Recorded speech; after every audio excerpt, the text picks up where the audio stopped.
I feel incredibly grateful to be here tonight with all of you.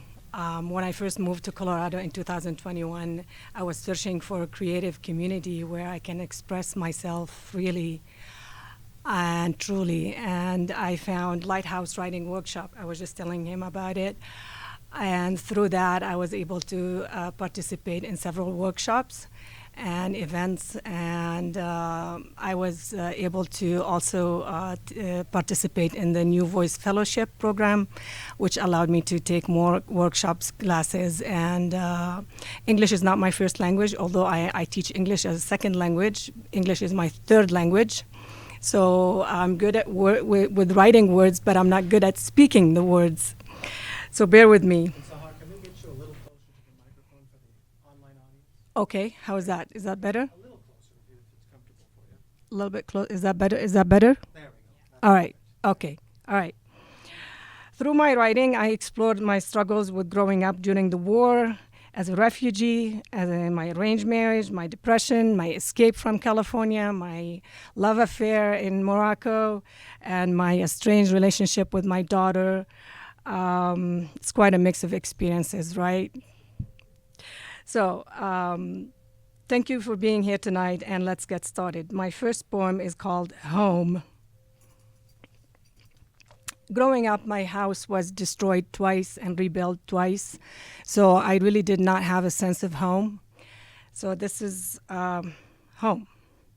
Born choiceless to an overcrowded home, a little girl's house hides behind an overgrown jasmine tree, green arched door, Mediterranean breathe, sirens, another attack, no home, just a UN refugee tent, a refugee, then an immigrant, a 16-year-old bride, a 27-year-old groom, a little girl's home, marriage to be doomed, depression ruling, kids screaming, empty cup, exit signs but no exit doors, tears of purple rain, eyes that witness so much pain, despair and marital affair, longing for a home, not sure where, adult children still screaming, spinning the chair, wounds etched so deep it must be a generational thing.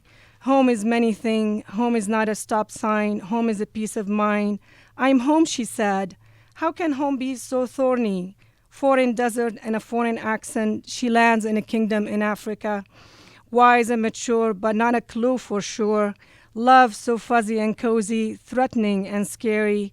Never seen a green-eyed nomad, tribal ritual and a second marriage. Wings crocheted with a double stitch, full cup and a broken saucer. Few spillage but a squeaky clean attitude. Nerve of steel, scared she was not, scared she must have been. Unlocked her voice, no one screaming. She managed, she has grown. She stood in history. She was the first, she was the beginning, a little girl's home. Thank you. This one I call the morning after. This is related to war, so there's a trigger here. So just a trigger. We finally fell asleep at the crack of dawn, holding each other's close for warmth. Hearts beat faster with each loud thud. Hand trembled, tears rolled down brown cheeks. We were one, even though we didn't talk before. We were strangers, no home to go to, no school, and no work to report to. Just a union between souls, experiencing harmony within the chaos. Bodies prayed harder than their souls. We cuddled and hugged each other. We kissed and made promises. We apologized and offered help. We were one, no home to go to, no school, and no work to report to. We were stuck together for a week now, playing board games, singing songs, knitting hearts under the candlelight, napping, eating halva and napping some more, telling jokes, playing drums on a metal tray. We finally fell asleep at the crack of dawn. The melody of bullets and rockets ceased with the crack of dawn. The sun shined on what it was once life, now dead and screaming. I held my mother's hand as we emerged from the underground shelter. It's too bright, no home to go to, just rubble and ruins. Ancient world was once home, now is just a block of Swiss cheese. Bullet holes penetrate walls, but it could never penetrate our resilience.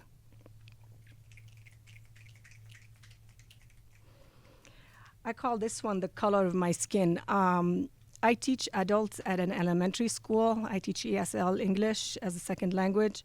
So I walk the hallways with small kindergartners and cool, hip, too good to be here, fifth graders. So as I was walking the hallway one day, I spied a mural with children describing the color of their skin. It got me thinking of the color of my own skin. Am I brown? I said. I'm olive skinned. That's an adjective I'm supposed to use. I'm the color of a burnt pancake, but not quite brown. I'm dried up pomegranate skin brown. I'm a tarnished brass Aladdin lamp brown. Labels all lead to no box to check, so I tick the white box. Does that make me white? Am I white? I'm brown, I said. I'm lunar sand brown. I'm the fairy tale princess of the dome. For years, my skin wasn't my own. They covered it and concealed it and called it their own. No matter what's the color of my skin, I'm grateful for the skin for holding me in and hiding my real scars. I'm grateful that my skin is finally my own. Showing it all or covering it all is no one's business but my own. Each wrinkle is a chapter of its own. My skin is the color of me, standing feet deep into the Mediterranean Sea. The color of my skin matters only to those who clearly can't see. The color of my skin is the gift of my ancestors, you see. Don't ask me about the color of my skin. Don't ask me about my sins. Ask me about the dervish in me, swirling in abundance of love and kindness from the beloved. Ask me how his kindness made me love the skin I'm in. I'm not white, I'm not brown, I'm a purple unicorn. Again, color. I love color, and my favorite color is purple.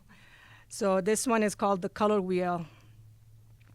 Red blood stain on their hands, colonizers' blue eyes, saffron rice and green mint tea. Gray is only for those who stand in the way, a yellow dandelion in a landmine field, a purple sea urchin from an ancient civilized world, a brown skin bear versus white polar skin bear. They stole our happiness and sold us silver grenades.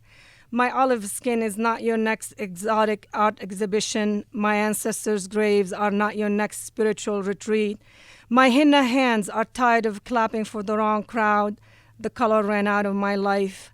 Colorless choices are the only option to survive.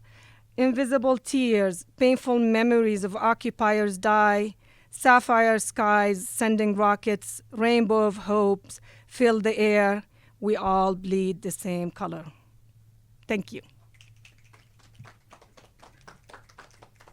Yeah, stick up there and I'll stick around. Okay. Yeah.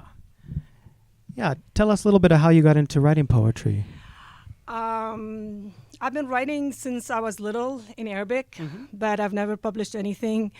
And then during the pandemic, I submitted my poetry, and it was published in an anthology by Elizabeth Gilbert. And Oh, that's great. That's really cool. yeah, so that's where I got the courage to share my poetry and share my voice. And yeah, I write for fun. I'm not, That's the best approach, I yeah. think. Yeah, I write when I feel like writing. We've all done the academic writing, and yes, fun is Yeah. definitely where it should spawn from. Yeah, I love the imagery and how you interweave your culture, and yeah, that's fantastic. Very good Thank stuff. you. Yeah, very much enjoyed Thank it. you. Thank you so much. Yeah, thank you Thanks. again. Thanks.